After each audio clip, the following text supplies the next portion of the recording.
Hi guys, my name is Sanjay Gupta. I'm a consultant cardiologist in York Hospital, and today I wanted to do a little video on the subject of life and the fact that should be more than just the absence of death. Now, this is slightly different to what I normally talk about, but I think it's worth listening to because I think a lot of people will find it useful and gain some additional perspective on life. And all this started because I received a very thought-provoking email from someone who watched one of my videos on YouTube, and it was on the video that I did on how not to have a heart attack. And someone wrote back and he said, look, he talked about the fact that he was 48 years old, and he said, look, healthcare just doesn't make sense anymore. You have all this technology, and yet people drop down dead suddenly. People can have all the tests and still have a heart attack. He gave me the example Bill Clinton, who had who was the president of the USA. He had a nuclear stress test just weeks before having chest pain, which then eventually resulted in him having to have a bypass. He talked about Robert Palmer, the musician, and he said, look, Robert Palmer suddenly died of cardiac arrest after being given a clean bill of health a few weeks ago, a few weeks prior to his untimely death. He talked about a guy called a newscaster called Tim Russert, who again dropped down dead suddenly of a heart attack despite having a reassuring CT coronary angiogram. And he said it just doesn't make sense. How does one know what to believe? How do you know? And undoubtedly, there's a lot of uncertainty in people's minds because you're faced with these things where people drop down dead suddenly, and a lot of people are undoubtedly very anxious about their health. And I've come across a lot of people on Facebook, etc., who write to me and say, look, I suffer from anxiety, I suffer from depression. Am I going to drop down dead? Am I going to die? How do I know whether I'm not going to drop down dead? And it's true. I mean, it's incredibly difficult to try and put everything together and try and work out, well, how do you minimize your chances of having something bad happen to you? I had a friend recently, for example, who was very anxious about his health, and he used to get palpitations. He was only 39 years old. He's getting palpitations, and he was saying, "Oh, I just don't want to drop down dead, this and that." And unfortunately, last week he did, but he died because he was hit by a car as he was cycling in the Lake District. So, unfortunately, what I'm trying to say here is that the one thing I've realized from being in the medical profession for several years is that when your time comes, it comes, and there is nothing anyone can do about that.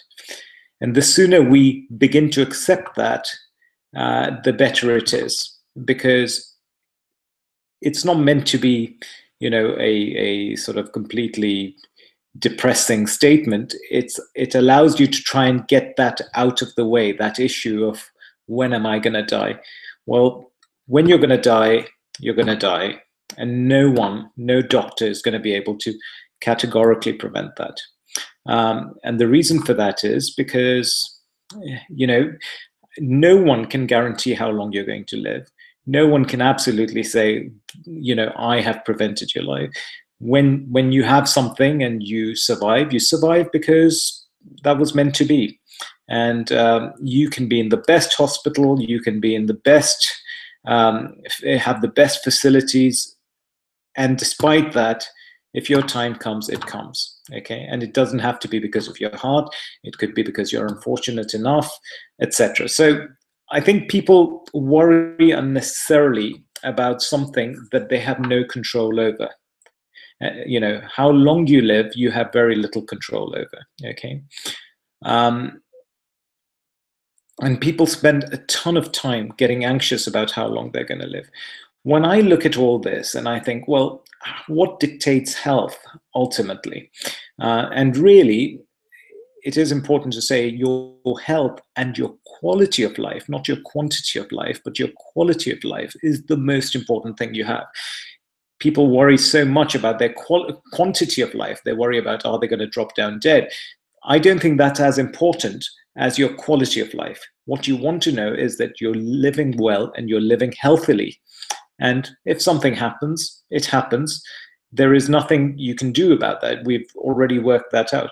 But you can do things about how well you live and your quality of life. Okay. Now, when it comes to health, and there are four things, okay, that to my mind dictate your health or your lack of health. Number one, your age. Okay, so the older you get, A, the more likely you are to die. B, the more likely you are to suffer from ill health. You can't do anything about your age. That is just part and parcel of the aging process. Okay.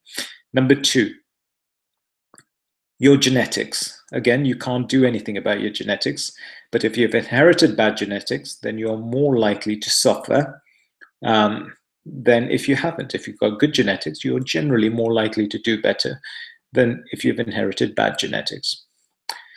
Number three, luck. Okay. There is undoubtedly a component called luck, and you can be just very unlucky. My friend who had the palpitations was very unlucky. There was nothing he could have done about it. He was, he was unfortunate enough to be hit by a car. So when it comes to lifespan, luck plays a role, and you can't control that either. And then number four is your lifestyle. Okay. And that you can do something about, whereas all the other things you can't do anything about. And your lifestyle is perhaps the only thing you can do something about when it comes to dictating how long or how healthy you're going to be. Everything else you have no control over. So when it comes to lifestyle, the way I try and explain this to patients is that life is meant to be like a journey, all right? And the aim is to try and have an enjoyable journey without meeting with an accident. And to try and cope with that journey, you're provided with a car and a chauffeur. The car is your body and the chauffeur is your mind. Okay. Now, not everyone gets given a Ferrari by God. All right. But there is no reason why you can't treat whatever car you've been given, i.e. whatever body you've been given, there's no reason why you shouldn't treat that like a Ferrari. Okay. Now, when it comes to the journey, the first thing you should do is make sure that you treat the car well. Okay. You want to put the right fuel in it. You want to make sure that you're not driving it, your chauffeur is not driving it too hard, or it's not being driven too hard. You want to make sure it gets plenty of rest. And then the second thing to say is that you also want to make sure that the chauffeur is well looked after. Okay, that means your mind. So you have to make sure the chauffeur is happy. If your mind is happy, if you are happy within, you will have a more enjoyable and safer journey, as opposed to if you are stressed and anxious. Similarly, you want the mind to be well rested, and therefore stress is a bad thing. You want the mind not to be distracted. You don't want the chauffeur to be distracted on the journey, and therefore clutter and being constantly anxious about things is a bad thing. You want the chauffeur to be well fed and well nourished. And that's all you can do. And the important thing is to drive slowly, enjoy the journey, knowing that we will all come to that destination. Eventually, our lives, the journey will end. But if you can try and maximize the pleasure out of the journey, then that's what life is about. So as I say, it's very important not to worry about how long you're going to live, and certainly do not sacrifice your quality of life worrying about your length of life.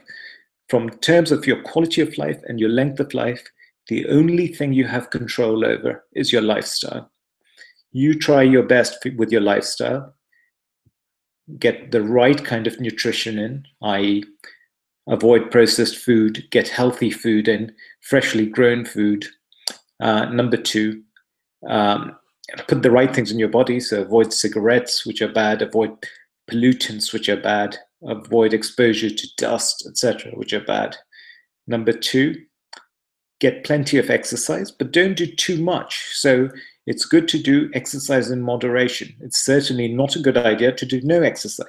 But at the same time, we also realize that excessive exercise is not a good thing either, because it's hugely inflammatory to the body. Number three, get plenty of sleep, all right? And make sure it's good quality sleep. It is incredibly important to get good sleep. And number four, work on your mindset. Avoid anxiety. Treat your anxiety. And the most important thing is to try and realize what is important in life. It's not important, or what you can control. What's important in life is your health and your quality of life and the quality of life of your loved ones. What's not so important is to worry about your quantity of life, because that is intangible. You will only know what your quantity of life is after it's over. And therefore, don't worry about that. Do the right things and enjoy the journey. Okay? And that's all I wanted to say for today. So I hope this helps. And I'm very grateful to all of you for your kind comments and the nice things you've written. Please, so this is a little bit about me. My name is Sanjay Gupta. I'm a consultant cardiologist. As I said, I'm on Facebook. I have a Facebook page, Your Cardiology. I'm also on Twitter. And I also have a website, yourcardiology.co.uk.